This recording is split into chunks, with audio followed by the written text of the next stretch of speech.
Who is interested in gastronomy here? Well, I see quite a few. Let me share a secret with you. I'm also very interested in gastronomy, and I love eating good food. So this is one of the reasons why I'm so happy to be here today in Madrid to enjoy the splendid Spanish gastronomy, and I would like to start by thanking the organizers for having invited me today. Now, of course, I'm not interested in food only. Delivering value-added public services for the Publications Office of the European Union constituencies is what drives me every day. Well, for those who don't know, in a nutshell, at the Publications Office, our job consists in making European law and European publications publicly accessible.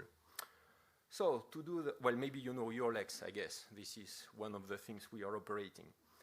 Well, to do that, we are embracing artificial intelligence and interoperability topics, both in our back office and front office, just like a good restaurant is striving for excellence in the back of the house and front of the house.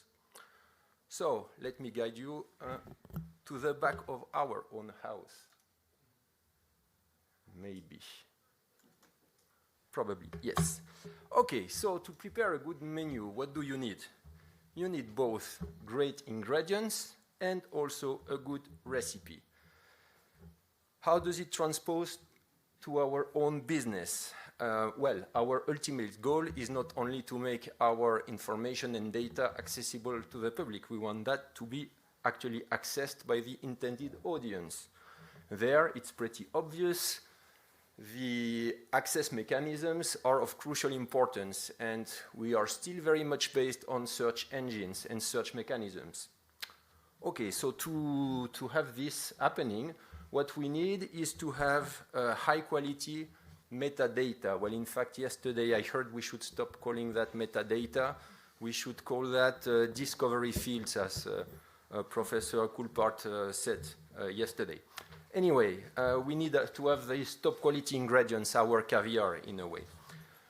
We also need to make sure that those discovery fields or metadata are applied in a consistent manner, also according to standards to guarantee interoperability. And this is one link between AI and interoperability. Why?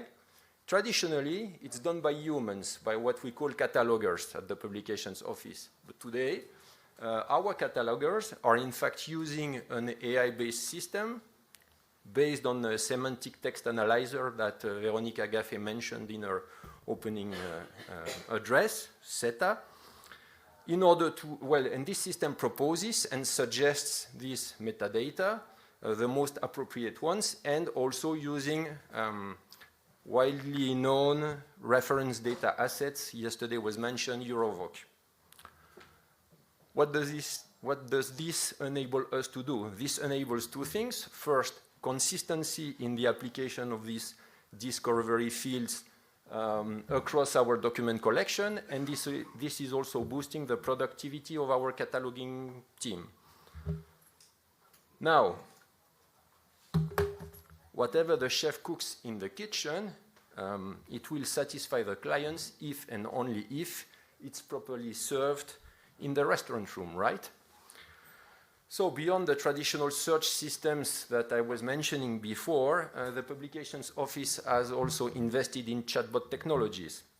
So to provide a natural language interface in both oral and written form.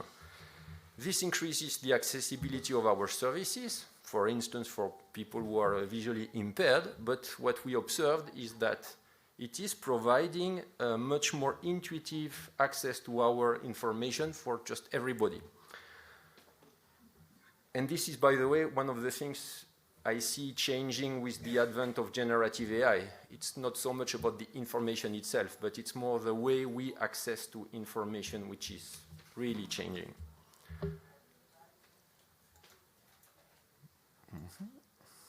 But we all know that AI is not entirely risk-free, especially, as Barbara was saying, for public services. Risk is, by the way, one of the central concepts of the AI Act, right? So this is the reason why, again, as a public service provider, we need to be very clear about how we use AI and what our stakeholders can expect from our services. Because what we want is to deliver trustworthy data, trustworthy information, and at the end, trustworthy services. Otherwise, what we will serve is just like magic potion. Nobody knows what's inside, and therefore the result is it may be trusted or it may not be trusted.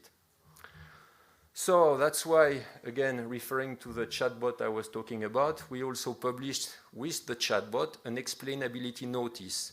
And this explainability notice describes which technology is used, which data is processed, and maybe even more importantly, what is the legal context surrounding the use of the chatbot.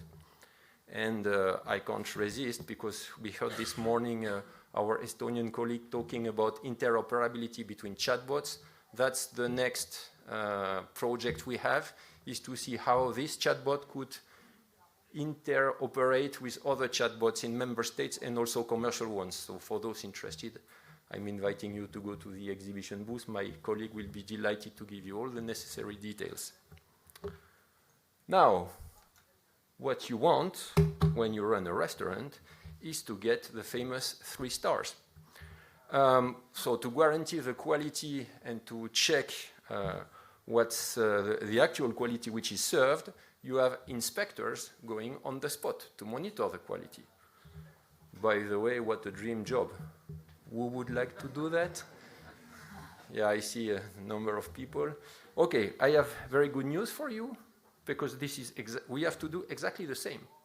We have to monitor closely our services, in particular our AI-based services, and see how and to which extent they are actually responding to our intended users, to do 2 things. First of all, to retrofit what we observe in order to fine-tune the underlying models, and also to make sure that we don't see unintended results with the services we deliver. So human supervision is, I think, still very much needed there. And this is, I guess, one of our big challenges for the months to come, is to find the right balance between these technologies on the market and the human supervision we want to put in place. With this, I am thanking you for your attention, and of course, I already wish you bon appétit.